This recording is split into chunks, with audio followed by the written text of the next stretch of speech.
As you guys can see, we are getting 120 FPS while emulating Pokemon Sword inside the UZUY Emulator. Let's get started. Yo, what's up guys, it's Aptrix here. Today in this video, we'll be testing out Pokemon Sword on the latest build of the UZUY Emulator. Now this emulator has received very regular updates and has lot of customization options. The theme is completely transformed now. You'll be able to see a very appealing neon theme. So if I go to light mode, you'll be able to see the theme looks pretty amazing. But in today's video, all we care about is the performance of UZUY Emulator. Is it better than Newshoo, Xianx or the normal version of UZUY Emulator? That's what we'll be finding out. Let me quickly show you guys the best settings. Graphics driver manager. So latest Mesa Turnip driver revision 21 will be used. This driver released just yesterday. And in terms of system settings, limit speed percent is set to 999%. Dock mode has been disabled. We'll be emulating Pokemon Sword at 1x graphics resolution, normal accuracy level, aggressive VRAM usage and NVDEC emulation is set to GPU.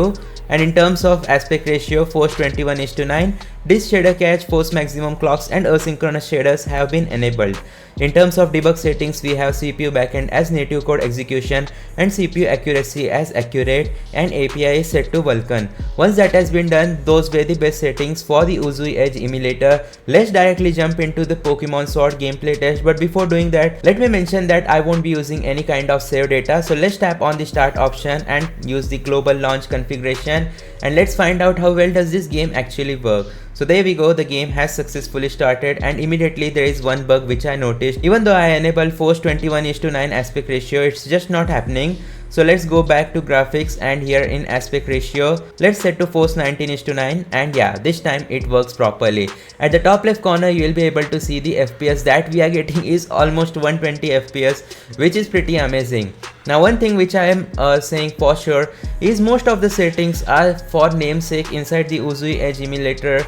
I don't want to fake anything. I want to tell you guys reality of all these Nintendo Switch emulator for Android.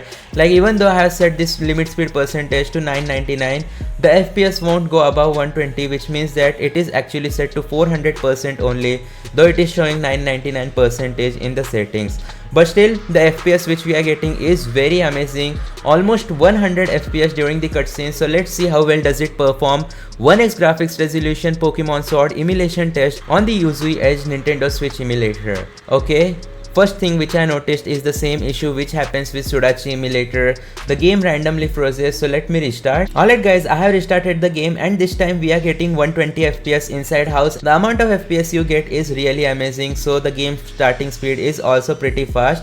Let me quickly tap on the X button and save my game state. This is very important so that even if you face crashing issue, you won't lose any progress, because just take a look at this, another crashing issue, and if you tap on exit emulation, it doesn't shut down properly. It is a generic bug from the UZUY Emulator. The easiest fix is just restart 2 to 3 times and save your game state, and the third time it shouldn't crash at all.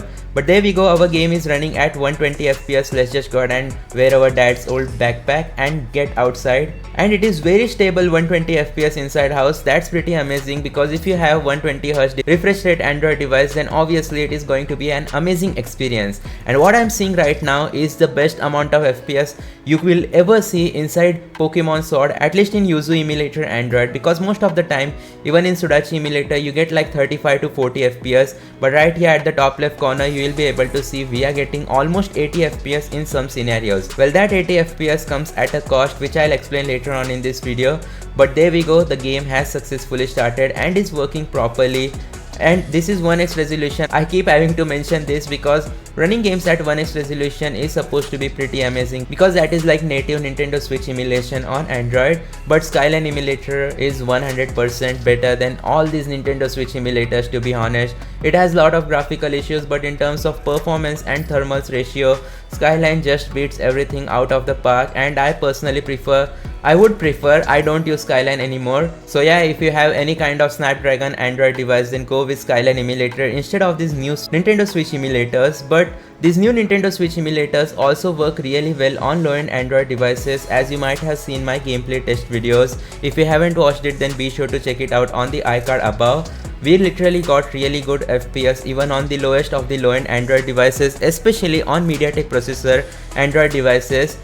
if you have like 8 to 12 GB of RAM on a MediaTek processor, like let's say Dimensity 7200 or 8100 processor, then you will get really amazing FPS very close to Snapdragon processors. So these new emulators are really worth it on low-end devices and MediaTek processors and low-end Snapdragon processors. But if you try them on a high-end Snapdragon processor, then obviously what will happen is these are basically benchmark versions of the normal emulators, which means that it will utilize the full potential of your Android device, just like the Horizon emulator. Snapdragon 8 Gen 3 is the processor that is in my device, and obviously it is going to get super hot because of the higher clock speed and insufficient cooling. So in my opinion, stay away from these emulators if you have a really high-end Android device. But if you have like let's say Snapdragon 870 processor, Snapdragon 8s Gen 3 or any of those underclocked high-end processors, then you should definitely try out this Nintendo Switch emulator on it. But as for Pokemon Sword gameplay test, you will be able to see for yourself.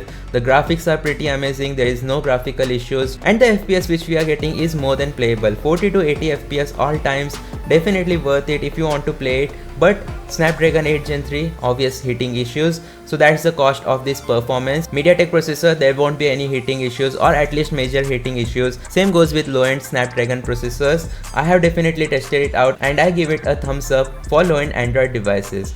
Anyways, here's the moment of truth. Our Pokemon Sword journey is about to begin. Obviously we'll go with Score Bunny, but yeah, that was the conclusion of Pokemon Sword gameplay test on the latest UZUY Edge Nintendo Switch emulator for Android. I'll see you guys next time though. Thanks for watching. Hit that like button, subscribe, turn on all notification. Goodbye.